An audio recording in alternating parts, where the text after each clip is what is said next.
Баршаңызға сәлем. Бүгін біз 2012 жылы шыққан Джек Ричер криминалдық триллерінің сюжетін талдаймыз.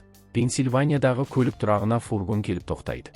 Оның ішінен мергендік мылтықпен қаруланған ер адам шығып, алыс қашықтықтан өзіне бірнеше нысана таңдайды. Содан кейін ол 5 адамды аяусыз атып өлтіреді. Мерген оқиға орнынан тез арада кетіп қалады. Көп ұзамай қылмыс болған жерге детектив Келвин Эмерсон бастаған полиция жетеді. Тәртіп сақшылары атылған гильза мен тұрақ жетонын тауып алады. Сарапшылар тиыннан саусақ іздерін анықтайды. Белгілі болғандай, қылмыскер тұрақ үшін ақы төлеген екен. Осы арқылы атқыштың жеке басы анықталады. Ол бұрынғы әскери мерген Джеймс Барр болып шығады. Арнайы жасақ Бардың үйіне басып кіріп, күдіктіні тұтқындайды. Полиция Джеймстің фургонын, оның ішінен мергендік мылтықты және оқ-дәрі дайындайтын жабдықтарды табады.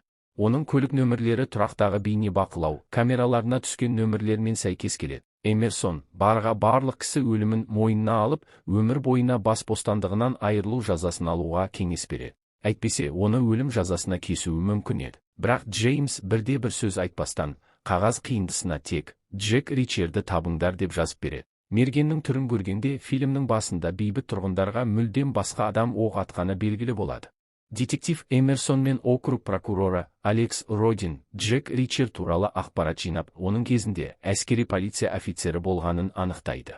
Ол өз ісінің шебері, мықты тергеуші деп есептелген, бірақ 2 жыл бұрын әскерден кетіп, содан бері жоғалып кеткен. Эмерсон, егер Ричердің өзі қаламаса, оны ешкім таба алмайтынын айтады. Алайда Джек жаңалықтардан Бардың тұтқындалғанын естіп, прокурорға өз аяғымен келеді. Сол жерде ол мергеннің комаға түсіп, ауруханада жатқанын біледі. Күзетшілердің немқұрайлылығынан оны камераластары аяусыз соққыға жыққан екен.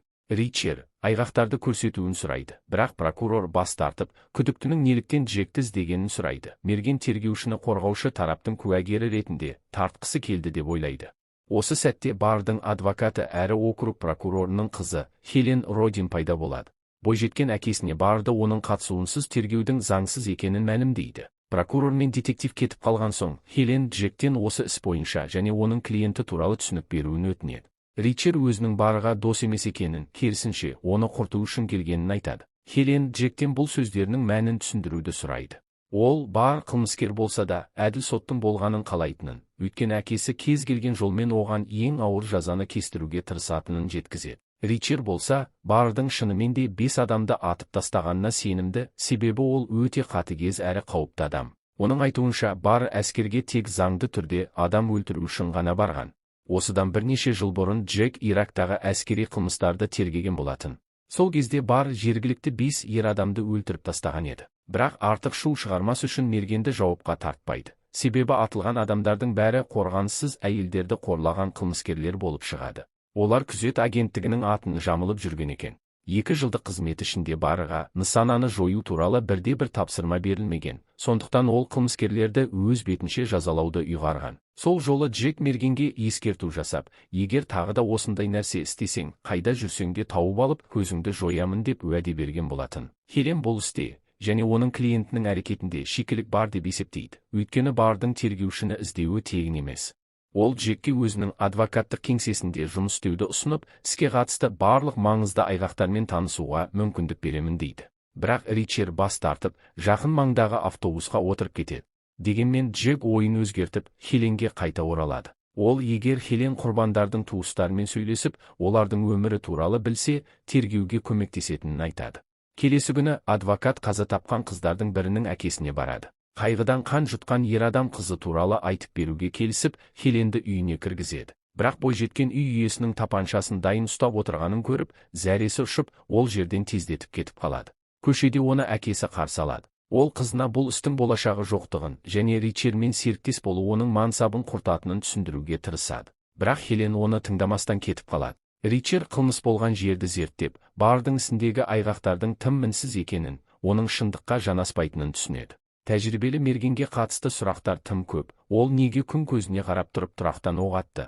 Ал көпірдің үстінен, автокөліктің ішінен атса, күн арқасында болар еді. Барлық нысаналар бір сызықтың бойында орналасып, атылған гильзалар көліктің ішінде қалатын еді. Неліктен 5 оқ нысанаға дәл тиіп, ал 6-шысы сұйықтығы бар пластикке сәтті тиіп, баллистикалық сараптама үшін бүлінбей сақталған. Неге мерген 5 гильзаны жинап алып, тек 6-шысын тұрақ плиталарының арасына қалдырып кеткен? Сонымен қатар, бар неліктен тұрақ ақысын төлеп, паркоматқа саусақ ізі анық сақталған тиынды тастаған.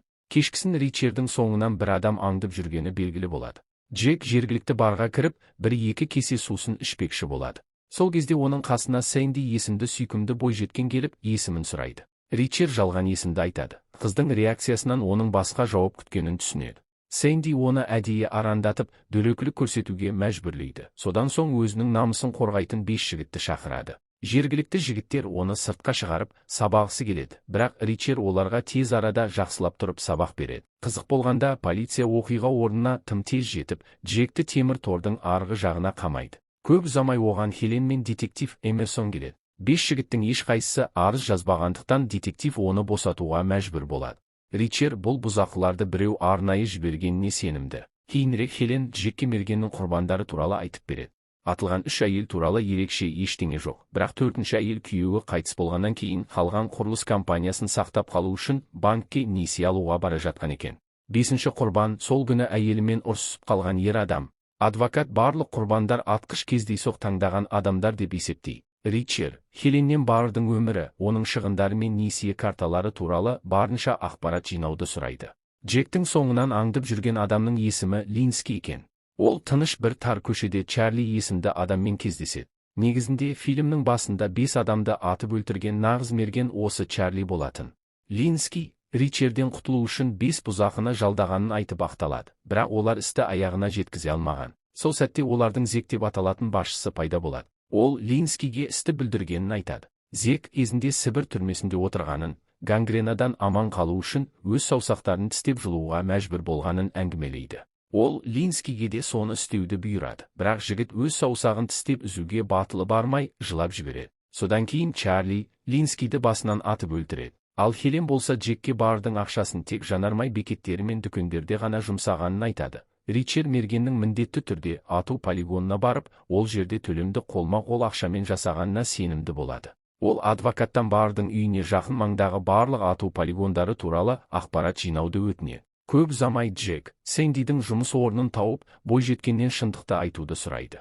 Қыз оған бардағы арандатушылықты ұйымдастыру үшін ақша төлегенін және тапсырыс берушінің есімі Джип Оливер екенін мойындайды. Тапсырыс берушінің мекенжайын білген соң, Ричард Сэндиге бірнеше күнге қаладан кетуге кеңес береді. Оливердің үйіне келген Ричард босағада есірткінің әсерінен есеңгіреп отырған оның анасын көреді. Джек үйді тексеріп жүргенде, оған 2 ер адам тап береді. Ричард бұл бұзақыларды тез арада сұлатып салады. Осы кезде 3-ші адам пайда болып, Джек оны да жерге қаратады. Осыдан кейін әлгі жігіт Оливердің кенеттен жоғалып кеткенін, өзімен бірге тек аздаған заттарын ғана алғанын айтып береді. Ричард Оливердің өлтірілгенін және бәрін ол қашып кеткендей етіп ұйымдастырғанын түсінеді.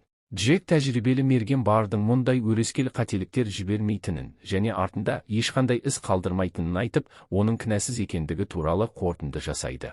Сондықтан мерген Джекті өзін тауып алу үшін іздеген екен. Хелен Джектің сөздеріне әлі де күмәнмен қарайды. Содан кейін ол адвокаттан соңғы бірнеше күн бойы соңынан қалмай жүрген күміс түсті Ауди көлігінің нөмірін тексеруді сұрайды. Бұл көлік адвокат кеңсесінің маңында тұрақтап тұрған еді. Көлік ішінде Чарли мен оның сыбайласы Влад отырады. Сол сәтте оларға Зек қоңырау шалып, Хеленнің қазір олардың көлігінің нөмірін тексеріп жатқанын, сондықтан дереу жаңа нұсқау күтулерін бұйырады. Адвокат кеңсесінде Ричард қағазға бірдеңе жазып, оны бүктеп Хеленге береді. Хелен қағазда Labin Daur Enterprises компаниясының тіркелген жерін біледі. Бұл компания кезінде Archer компаниясына қарсы сот процесіне қатысқан болатын. Адвокат Джектің жазбасын ашып қарағанда, онда Аллен Арчер деген есімді көреді. Бұл сол қайғылы күні атып өлтірілген әйелдердің бірі еді. Ол өз компаниясын құтқару үшін несие алуға бара жатқан болатын. Ричардтың айтуынша, басқа 4 адамның өлімі тек Аллен Арчерді нысаналы түрде өлтіруді жасыру үшін жасалған. Бұл рөлге бар өте ыңғайлы үміткер еді, өйткені оның Ирактағы оқиғасы оны ешбір себепсіз кездейсоқ адамдарға оқ жаудыратын психологиялық тұрақсыз адам ретінде көрсетуге мүмкіндік берді. Джек егер олар бардың Ирактағы оқиғасын айтып берген досын тапса, нағыз қылмыскерге шыға алатындарына сенімді болады. Хелен болса өзінің полиция емес, адвокат екенін, сондықтан қылмыскерді іздеу оның жұмысы еместігін айтады. Дегенмен ол бар жаттығуы мүмкін деген ең жақын ату полигонының мекен-жайын береді. Осыдан кейін бандиттер Сэндиді өлтіріп, қылмысты Ричард жасағанда етіп көрсетіп кетеді. Джекті полиция іздестіре бастайды. Детектив Эмерсон оқиға орнына келген Джекті байқап қалады. Сэндидің өлімі арқылы қылмыскерді табуға тырысқан полиция Ричердің соңына түседі, бірақ Джек өтіп бара жатқан адамдардың көмегімен топтың арасына сіңіп, қашып кетеді. Тұрғындардың полицияны ұнатпауы оған жақсы көмек болады. Ричер детективтің, прокурордың немесе адвокаттың бірі ақпаратты бандиттерге сатып отыр деген қорытындыға келеді. Өйткені Джектің пайда болғанымен оның тергеудегі рөлі туралы басқа ешкім білмеген еді. Джек ату полигонына келіп, оның иесі, бұрынғы теңіз жаяу әскерінің сержанты Мартин Кешпен танысады. Ричер бейнебақылау камераларының жазбаларын қарап отырып, бардың құпия досын көреді. Ол нағыз мерген бандит Чарли болып шығады. Джек бандит атқан нысаналардың бірінен оның саусақ іздерін алып үлгереді. Ол өзіне баяғыдан бері мазалап келген сұрақты қояды. Детектив Эмерсонның басына паркоматтағы тиындардан саусақ іздерін тексеру туралы ой мүлдем қалай келді. Өзінің тығырыққа тірелгенін сезген Эмерсон, Хеленді электрошокермен талдырып тастайды да, оны Чарли мен Владтың қолына береді. Ричер адвокатқа қоңырау шалады, бірақ тұтқаны Чарли көтеріп, егер Джек бір сағат ішінде келмесе, Хеленді өлтіретінін айтып қорқытады. Ричер қылмыскерлердің панасында оны мергеннің күтіп отырғанын түсінеді. Сондықтан ол Мартин Кештен жақын маңда снайперлік мылтықпен тасада тұрып, өзін қорғауын өтінеді. Мартин қарсыластардың назарын басқа жаққа аударып, дәл тиген оқпен Чарлидің мергендік мылтығын істен шығарады. Ричер аяусыз қылмыскерлерді көзін бірінен соң бірін жоя бастайды. Джек қаруын жерге тастап, бейкүнә адамдардың өлімі үшін зұлымды жазалау мақсатында Чарлиге қарай батыл ұмтылады. Ричер тең дәрежедегі айқаста содырды жеңіп, басынан ауыр бәтеңкесімен бірнеше рет теуіп, оны өлтіреді. Осыдан кейін Джек Хеленді кепілде ұстап отырған ғимаратқа басып кіріп, детективтің басына дәл тигізіп көзін жояды. Қылмыс әлемінің басшысы куәгерлер мен айғақтардың мүлдем жоқтығына байланысты заң оны жіберетіне сенімді, өте сабырлы отырады. Бірақ Ричер Зектің бұл жолы да жазадан құтылып кететінін түсініп, оның тура басынан атып өлтіреді. Комадан оянған Джеймс бар жадын ішінара жоғалтқанымен бәрі оны кінәлап отырғандықтан қылмысты өз мойнына алуға дайын болады. Алайда Хелен оған оқиға орнынан түсірілген суреттерді көрсетіп, бұл кісі өлтіру қалай жасалуы мүмкін екенін болжап көруін сұрайды. Бары кәсіби маман ретінде бұл жағдайда дәл Ричард айтқандай әрекет ететінін егжей-тегжейлі сипаттап береді. Фургонды көпір үстіне, күн көзі нысананың артында қалатындай етіп тоқтатып, нысаналарды бір сызықтың бойына тұрғызу керек еді. Оларды бақылап отырған прокурор өз қызын мақтан тұтып, бұрынғы мергеннің кінәсіз екеніне бір жола көз жеткізеді. Ричер үйіне қайту үшін автобусқа отырады. Джек Ричер фильмі сіздерге ұнады ма? Пікірлеріңізбен бөлісе кетіңіздер. Көргендеріңізге рахмет, келесі кездескенше.